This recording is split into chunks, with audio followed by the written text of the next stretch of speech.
What's up, guys? You know who it is. It's your boy Kenny with JDM Muscle, and we're back. And this time it is the winter beater. I thought it'd be a nice video just to do on the way home. My Jeep Grand Cherokee, this is a 2008 Laredo, did throw a battery light. Most of the time that does mean that the alternator or some power source, charging source, is going bad. I did smell a little something. Once I popped the hood, I did see that my alternator was smoking a little bit. Some of the inside was turning black, so I assumed the alternator is going out. This one's got 244K, so I thought it'd be a nice video just to show how easy it is to change the alternator out. It's just a couple tools. I've got a 15 mil, I've got a 10 for the battery, and then a 13. Just a couple bolts. I'll show you how to replace it. I did end up going with a remanufactured through AutoZone. I think it's 179 with a core charge at 235, with sales tax came to 225. So once we pull the core off, we'll fucking throw it back to AutoZone, get 35 bucks back in pocket. So we're about 190 bucks with sales tax in. But this should only take a couple minutes. So come on up close. I'll show you what ones to break free, and then I'll show you how to replace it. All right, guys, so first step, of course, if you do still have some charge, it did end up killing my battery, but 10 mil, let's disconnect battery. Let's just take them both off. That way we have no issues, since we are going to be working with something that charges the battery. So after we get those two 10s off, you can see pretty easily we've got a 15 here, which I had already, so a 15 here that we already broke free, a 15 here that I broke free. So those two, and then this back one right here is just a 13. So the two 15s, the 13, and then once I get this cracked loose, we can reach this one and this connector back here. That is all that is going to be on this. Now, of course, if you ask, what about the belt? Let's take our 15 mil. Let's put it on the tensioner pulley right down here. So you can see I've already bent the shit out of mine just because I have had to get it before. So once we pull tension off, the belt will come loose. And then just like that, the belt is off. And we can just weasel it off here. And boom, just like that. So belt's off. From here, I'm not going to show you guys pulling these 15s out, but I'm going to pull this 15, this one, this 13 back here. Once this is loose and comes forward a little bit, we'll disconnect these two, and then I'll show you the next. All the bolts are out, and it's in there pretty good, wiggling a little bit, but let's just give her a couple whacks.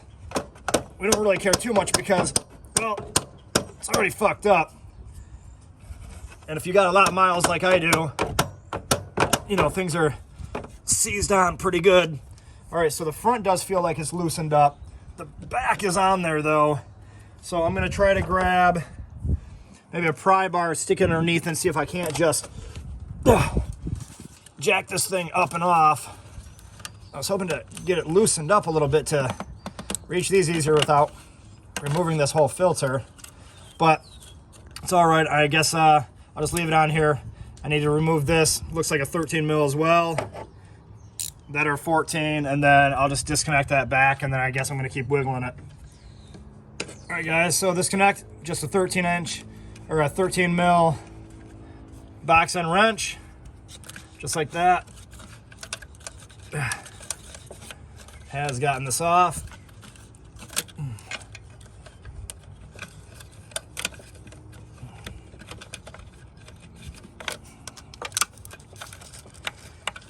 All right, so that came off pretty easy. And we've just got this little connector back here.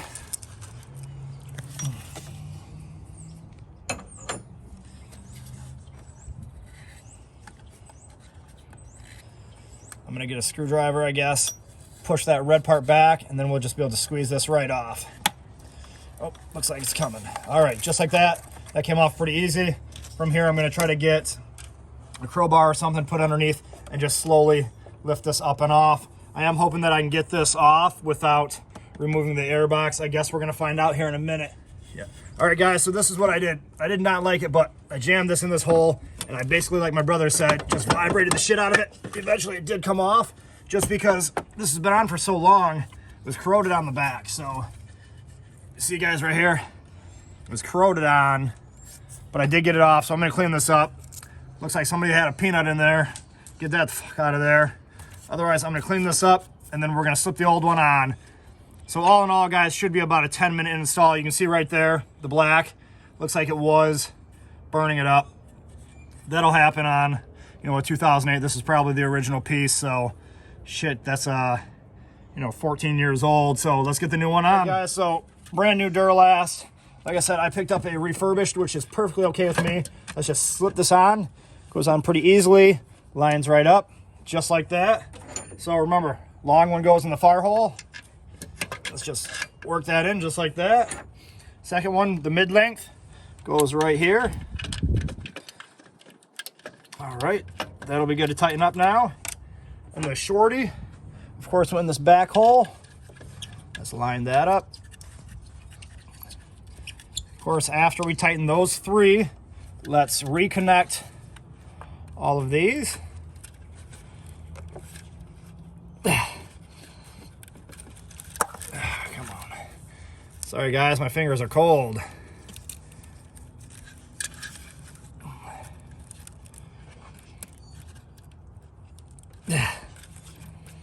All right, so that is on. Let's get this one back on. Trying to take my time and not drop anything. Nothing worse than dropping something.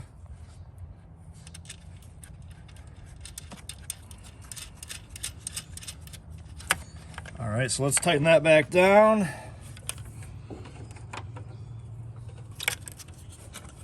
Let's just grab our box on, tighten it down. All right guys, just tightening these down. So doing the 15 mil first.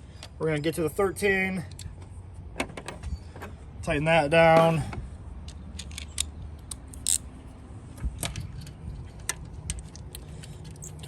I guess I'll do it by finger for a little bit.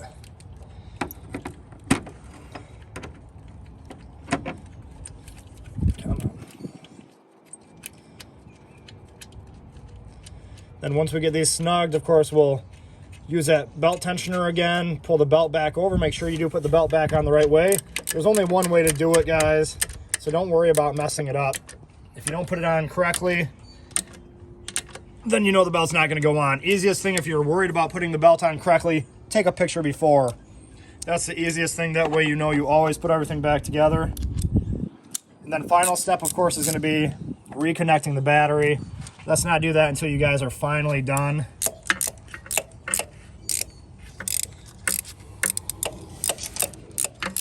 It's looking pretty good.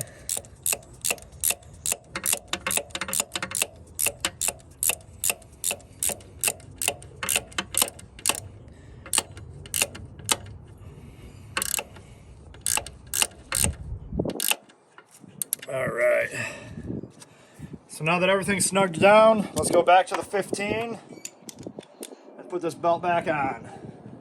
So I'm just gonna help myself by lining it up, getting it all the way about on, and then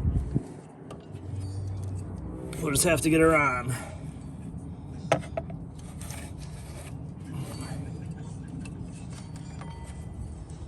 All right.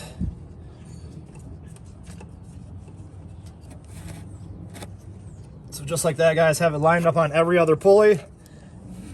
It's gonna be hard to get this one on camera. I'll come over here maybe. Yeah. All right guys, so right here, put some tension on that pulley if you can. Bigger breaker bar, of course, is gonna make it a little easier, but I'm trying to do it so I can have it on camera. Oh, shit, how do I wanna? All right, okay, ready? Yep. All right, guys, let's pull up on that. I'm gonna flip this over that. Pull up hard, just like that. We'll let the tension back down. So we're on all belts. He's gonna give you a quick view so you can see how it properly goes. And that's it, guys. Let's make sure to tighten the 15, tighten the 15, tighten the 13 in the back, put both connectors back on. Now we're gonna reconnect the battery. Let's tighten up the negative. We'll tighten up the positive. That's it. From here, you guys can fire the car and the alternator will properly charge. So guys, of course, if you like this video, please follow, like, comment. For everybody that follows my channel, it's gonna be selling the Jeep Grand Cherokee. It's time to pick up a truck and a trailer so I can start lugging the race cars around, the drift car, and then the track car. So from here, peace out, guys, and until next time.